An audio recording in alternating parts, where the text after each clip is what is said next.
Breaking news చూస్తున్నారు. Meghalaya honeymoon హత్య కేసులో ఒక పెద్ద ట్విస్ట్ నెలకొంది.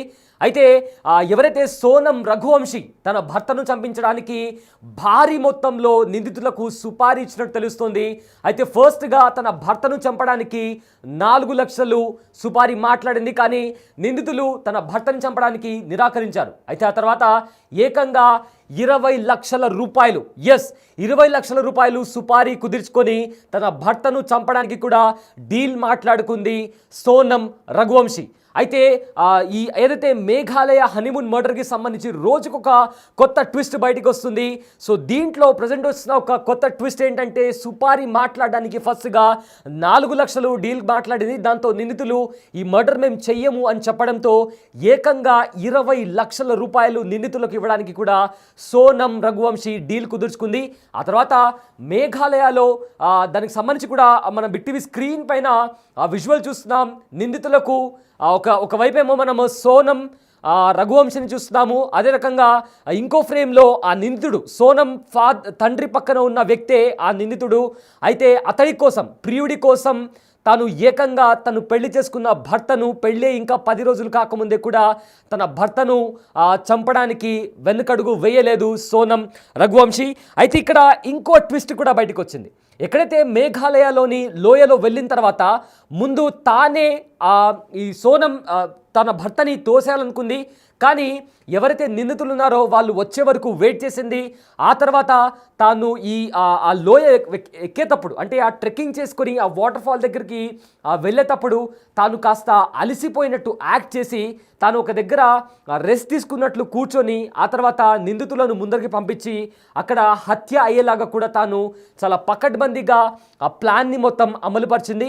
ఆ తర్వాత ఆ డెడ్ బాడీని స్వయంగా సోనమే కిందికి లోయలోకి పాడేసినట్లు కూడా తాను ఒప్పుకున్నట్లు పోలీసులు కూడా చెప్పారని కూడా ఒక వార్త బయటికి వస్తుంది. అయితే ఒక్కదాని తర్వాత ఒకటి సంచలనమైన విషయాలు ఈ మేఘాలయ హనీమూన్ మర్డర్కి సంబంధించి ఒక విషయం తర్వాత ఇంకో విషయం బయటకు వస్తుంది. ట్విస్ట్ల పైన ట్విస్ట్ బయటకు వస్తుంది. అయితే తన భర్త రఘువంశీని చంపడానికి నిందితులకు భారీగా సుపారీ ఆఫర్ చేసింది భార్య సోనం. ఫస్ట్గా 4 లక్షలకు సుపారీ మాట్లాడింది సోనం. అయితే హత్య చేయడానికి నిందితులు ఒప్పుకోలేదు. దీంతో మొత్తం 20 లక్షలు ఇస్తానని కూడా సోనం చెప్పింది. పెద్ద మొత్తం కావడంతో రఘువంశీని చంపడానికి నిందితులు ఒప్పుకున్నారు. అయితే చంపేసిన తర్వాత తన భర్త మృతదేహాన్ని లోయలో పడేయాలని సోనం చెప్పింది. అయితే బాడీని లోయలో పడేయడానికి సోనం కూడా సహకరించింది. మేఘాలయలోని సోహరా లోయలో రఘువంశీ మృతదేహం లభ్యమైంది. తన భర్తను చంపడానికి ముందు కూడా డ్రామా ఆడింది సోనం. అయితే లోయ ప్రాంతంలో వాకింగ్ చేస్తూ అలసిపోయినట్లు కూడా నటించింది. దీంతో తాను రెస్ట్ తీసుకున్నట్లు ఒక దగ్గర కూర్చుంది. దీంతో నిందితులు ముందరకు వెళ్ళి అతను ఎవరైతే రఘువంశీ ఉన్నాడో అతన్ని చంపేశారు. అయితే నిందితులు ముందుకు వచ్చి తన భర్తను చంపేలా ప్లాన్ చేసింది సోనం రఘువంశీ. అయితే పోలీసుల విచారణలో ఈ నిజాలన్నిటినీ సోనం ఒప్పుకుంది. అయితే మార్చి 11న సోనం రఘువంశీ అదేవిధంగా రాజా రఘువంశీ వీళ్ళిద్దరికీ పెళ్ళయింది. అయితే పెళ్ళికి ముందే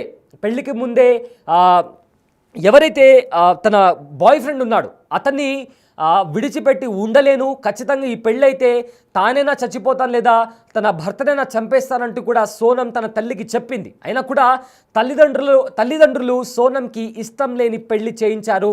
సో దీంతో ఎలాగైనా భర్తను అడ్డు తొలగించాలనే ఆ నేపథ్యంలో తాను ఈ దారుణాతి దారుణమైన నేరానికి పాల్పడింది సోనం రఘువంశీ. సో 20వ తేదీ వాళ్ళు మేఘాలయకి హనీమూన్కి వెళ్ళారు. అయితే కాశ్మీర్కి వెళ్ళాల్సి ఉంది, కానీ భర్తకు నాకు కాశ్మీర్ వెళ్ళాలని లేదు, మనం మేఘాలయకి వెళ్దామని చెప్పి కూడా ఒప్పించింది. దీంతో భార్య మాట నమ్మి భర్త కూడా మేఘాలయకి వెళ్దామని కూడా ఒప్పుకున్నాడు. ఆ తర్వాత కూడా వాళ్ళు ఏదైతే వాళ్ళతో పాటు పెద్ద మొత్తంలో బంగారం, దాంతోపాటు కొన్ని విలువైన వజ్రాలను కూడా వెంట తీసుకెళ్లారు. అయితే రఘువంశి వాళ్ళ తల్లి కూడా అడిగిందట, ఎందుకు ఇన్ని తీసుకెళ్తున్నారంటే నా భార్య చెప్పింది అందుకే తీసుకెళ్తున్నాను అని చెప్పి కూడా అతను తన తల్లితో చెప్పాడు. అండ్ ఆల్సో ఇదంతా ఒక ప్లాన్డ్ ప్రకారంగా, పద్ధతి ప్రకారంగా, చాలా క్రిమినల్ మైండెడ్ ఉంటే తప్ప ఇలాంటివి అసాధ్యం. సో సోనం ఎంత క్రిమినల్ మైండెడ్తో ఆలోచించిందో దాని గురించి ఆలోచిస్తుంటేనే ఈవెన్ పోలీసులకు కూడా చాలా షాకింగ్గా అనిపిస్తుందంటూ కూడా కొంతమంది పోలీసులు కూడా చెప్పడం జరిగింది. అయితే ఇక్కడ మే 11th పెళ్లి జరిగిన తర్వాత మే 23వ తేదీన ఈ మర్డర్ జరిగింది. అంటే వీళ్ళు హనీమూన్కి మేఘాలయకి వెళ్ళిన తర్వాత జస్ట్ 3 రోజుల తర్వాత ఈ మర్డర్కి వాళ్ళు ఏ రకంగా ప్లాన్ చేసుకున్నారో అదే రకంగా ఈ ప్లాన్ని అమలుపరిచారు. అండ్ ఆల్సో తాను ఒక వెపన్ని కూడా ఆన్లైన్లో ఆర్డర్ చేసింది. అంటే భర్తకి అనుమానం రాకుండా ఎంతలా తను పకడ్బందీగా ప్లాన్ చేసిందో ఇదంతా వింటుంటే నిజంగా చాలా షాకింగ్ అనిపిస్తుంది. అండ్ ఆల్సో ఆ సోహరా లోయలోకి వెళ్ళిన తర్వాత ఏదైతే అది ఎక్కుతున్నప్పుడు, పైకి వెళ్తున్నప్పుడు కూడా తాను అలసిపోయినట్టు యాక్ట్ చేసి వెనక వస్తున్న నిందితులను ముందుగా పంపించి ఏదైతే వాళ్ళు వెపన్ తెచ్చుకున్నారో ఆ వెపన్తో కూడా రఘువంశిని వాళ్ళు హత్య చేశారు. ఆ తర్వాత ఆ డెడ్ బాడీని కూడా లోయలో పడేయడానికి సోనం తన చేతులతో తాను సహాయం చేసి ఆ డెడ్ బాడీని లోయలోకి పాడేసింది. అయితే ఈ మర్డర్ చేయడానికి ఫస్ట్గా 4 లక్షల రూపాయలు ఇస్తానని కూడా సుపారి మాట్లాడింది. కానీ నిందితులు అలా ఒప్పుకోలేదు. 4 లక్షల రూపాయలకి మేము ఈ మర్డర్ చేయమని చెప్పి వాళ్ళు నిరాకరించారు. దీంతో 20 లక్షలు, ఏకంగా 20 లక్షల రూపాయల సుపారీ ఇచ్చి డీల్ కుదుర్చుకుంది. ఆ తర్వాత 23వ తేదీన ఒక అమాయకుడిని, రఘువంశిని కూడా తన భార్య సుపారీ గుండాలతో తన హత్య చేయించింది. ఆ తర్వాత తాను ఇండోర్ వెళ్ళింది. మళ్ళీ కొంచెం కూడా భయం లేకుండా తాను మళ్ళీ ఎవ్వరికంట పడకుండా, ఎలాంటి భయం లేకుండా, అసలు నేను దొరకలేను అని అనుకుందేమో కానీ తిరిగి ఇండోర్ వెళ్ళింది. ఇండోర్ వెళ్ళడమే కాకుండా ఆ మర్డర్ జరిగేటప్పుడు కూడా తన ప్రియుడు ఎవరైతే ఉన్నారో తన బాయ్ ఫ్రెండ్తో కూడా ఫోన్లో మాట్లాడింది. చూడు ఇతన్ని ఎలా చంపేస్తున్నామో చూడు అంటూ కూడా తాను ప్రియుడితో ఫోన్లో కూడా మాట్లాడింది. ఆ తర్వాత తాను ఇండోర్ వెళ్ళి 24వ తేదీ ఇండోర్ వెళ్ళింది. అక్కడ కంప్లీట్గా ఒక రోజు మొత్తం ఈ సోనం అండ్ ఆల్సో ఈ రాజ్ తన ప్రియుడు ఎవరైతే ఉన్నారో వీళ్ళిద్దరు కూడా ఒక రోజు మొత్తం ఏకాంతంగా గడిపారు. దాని తర్వాత తిను మరి తిరిగి వేరే గాజీపూర్కి వచ్చింది. అక్కడ కిడ్నాప్ నాటకాన్ని తెరపైకి తెచ్చింది. పోలీసులను నమ్మించడానికి ప్రయత్నం చేసింది. నాకెవరో మత్తు పదార్థాన్ని ఇచ్చి నన్ను కిడ్నాప్ చేసి ఇక్కడ వదిలేశారు అని చెప్పి కూడా ఒక నాటకాన్ని తెరపైకి తెచ్చింది.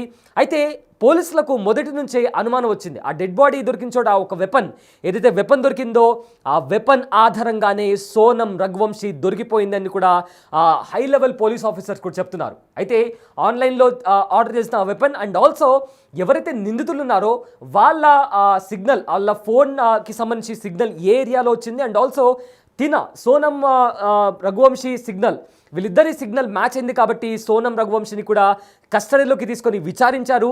ఆ తర్వాత వీళ్ళిద్దరి మధ్య ఉన్న ఎవరైతే నిందితులు అండ్ ఆల్సో సోనం రఘువంశి మధ్య వీళ్ళ మధ్య ఉన్న కాల్ రికార్డ్స్ని బట్టి కూడా ఎంతసేపు మాట్లాడారు అదంతా కాల్ ట్రాకింగ్ కూడా తీశారు. దీంతో సోనం రఘువంశి ప్లాన్ మొత్తం బయటపడింది. సో విస్తుపోయి నిజాలు బయటకు వస్తున్నాయి. ఇష్టం లేని పెళ్లి చేశారనే కారణంతో ఒక అమాయకుడైన వ్యక్తిని చంపేసింది సోనం రఘువంశి. అయితే ఏంటి తన ప్లాన్ ఏంటి? తనకు కావాల్సింది ఏంటి? ప్రియుడు కావాలి. అయితే ప్రియుడు కావాలంటే డివోర్స్కి అప్లై చేసుకోవచ్చు, ఇంకా రకరకాల మార్గాలు ఉంటాయి. కానీ ఇప్పుడు ఏ ప్రియుడి కోసం అయితే తాను ఇంత దారుణానికి పాల్పడిందో ఇప్పుడు తన ప్రియుడితో పాటు తను కూడా జైలు చిప్పకూడు తినాల్సిన పరిస్థితి నెలకొంది. ఇప్పుడు ఏకంగా తనకు లైఫ్ టైం ఇంప్రిజన్మెంట్ పడే అవకాశం ఉందని కూడా న్యాయ నిపుణులు చెప్తున్నారు. సో తాను అనుకున్న ఏ మోటో కూడా తాను దక్కించుకోలేకపోయింది. ఇప్పుడు తనకు చాలా పెద్ద శిక్ష పడే అవకాశం ఉందని కూడా న్యాయ నిపుణులు చెప్తున్నారు. సో ఇష్టం లేని పెళ్లి చేశారనే కారణంతో ఒక స్టూపిడ్ మైండ్ సెట్తో తాను తీసుకున్న ఈ నిర్ణయం కారణంగా ఇప్పుడు తాను ఒక అమాయక మనిషి ఎవరైతే ఉన్నారో అమాయకుడి బలి తీసుకుంది. దాని తర్వాత తాను కూడా తన లైఫ్ మొత్తం తన లైఫ్ మొత్తం కంప్లీట్లీ డిస్ట్రాయ్ అయిపోయింది. సో ప్రజెంట్ తాను ఇప్పుడు పోలీసుల కస్టడీలో ఉంది. కంప్లీట్గా తనకు ఒక చాలా పెద్ద శిక్ష పడుతుందని కూడా చాలామంది చెప్తున్నారు.